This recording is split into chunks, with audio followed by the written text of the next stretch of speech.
მეგის მეგობრებს ასე თყოდი. აი ამ შესავლიდან მინდა უბრალოდ მეგის მეგობრებს მივმართოთ, ვინც იცის რომ ის სამართლო პატიმარია.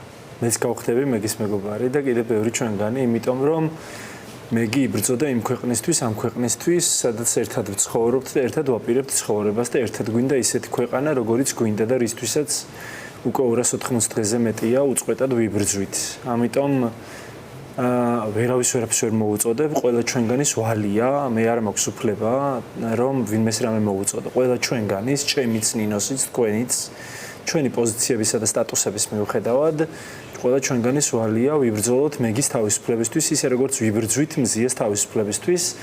დღეს იურისტებმა ბევრი ისაუბრეს და ბევრი დაწერეს, მათ შორის სოციალურ ქსელებში, რომ ის ქმედება, რომელიც მეგიმ გააკეთა გულისხმობ ბანერზე წარწერის გაკეთება საერთოდ არ შეიცავს სისხლის სამართლის დანაშაულის ნიშნებს მთელი თავისი შიგთავსით, მაგრამ ეხლა 197 მუხლი ახსენეთ, რაც ქონების დასხვისინვეთის დაზიანებას გულისხმობს და გუშინაც უწერდი, რომ ჩემი ბევრი კოლეგის ნივთებიც და ქონებაც დააზიანეს, ხო?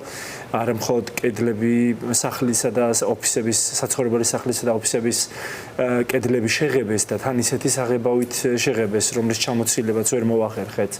არამედ ვისაც ამის მცდელობა ჰქონდა ზოგმა საერთოდ დატოვა უარი თქვა ამაზე. არამედ მაგალითად ჩემი კოლეგა ნინო ზურიაშვილის მანქანა ისე დააზიანეს, რომ მას ხარჯის გაწევა დასჭირდა, რომ ისევ დაემსგავსებინა, ანუ რომ გაეწმინდა ამ საღებავებისგან და დაზიანებებისგან.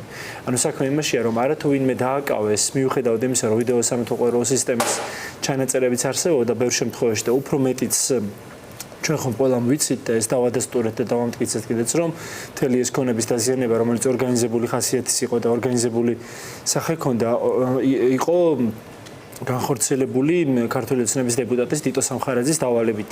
და მას ვიდეოები გაიცნო, არა მხოლოდ წერს, არამედ ვიდრე ჩვენ საერთოდ გავიგებდით კედლებზე რაღაც იყო მოხატული. დილით იმედმა და პოზიტივიმ დილის გამოშვებებში გაავრცელეს ტიტო სამხარაძის მიერ მიწოდებული ვიდეო, რომელიც მე მოგვიანებით თავის Facebook კედელზე გამოაქვეყნა.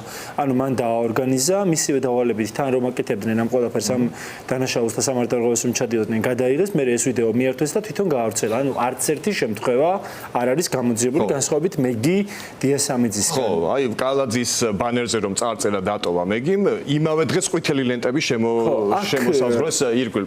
გელა, ჩვენი მაყურებელი ახლა ხედავს ერთ-ერთ სკრინს, შაკო კუჭაშვილი, ოცნების პროპაგანდისტი, ავრცელებდა მაშინ ამ სტატუს, ფოტოს ნინო ზურიაშვილის საცხოვრებელ სახლთან გაკრული იყო პლაკატები და იქ წარწერა იყო ვერ ვკითხულობ კარგად, მაგრამ აგენტების შტაბი თუ არ ვცდები, ხო? კი.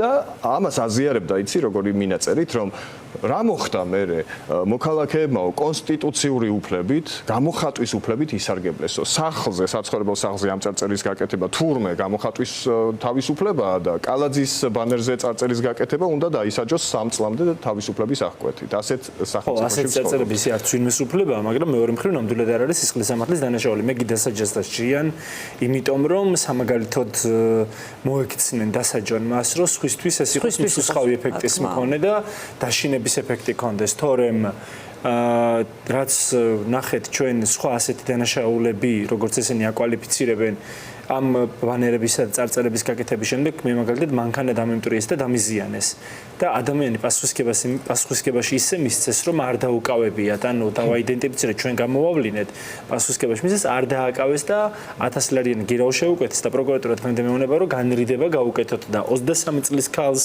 აქტივის რატომ ერჩიან, მხოლოდ მისი განსხვავებული პოზიციის და შეხედულებების გამო და ვერაფრით ვერ ხსნი, როგორი თავგასრულიც და აწყვეტილიც არ უნდა იყოს და აწყვეტილიც არ უნდა ქონდეს რუსულ რეჟიმს, რაში სჭირდებათ მათი არჩევნების წინ, მე ძალიან სხვაგვარად ვარ ამ არჩევნების მიმართ განწყობილი, 23 წლის გოგოს დაპატიმრება ბანერზე წარწერის გაკეთების გამო. საერთოდ რამეს ფიქრობენ მათი ამომრჩევლებიც კი არიან ამაზე გაღიზიანებული და არავინ ამაზე მაშინ როცა უმძიმესი დანაშაულები გამოუძიებელია, მაგალითად ჩვენი კოლეგების მაკაჩიხლაძის და გიორგი შეწირულის შემზარავი კადრები, კარგი, ჩემზე არ ვამბობ არაფერს. ნინო, იცი რატომ არ ვამბობ?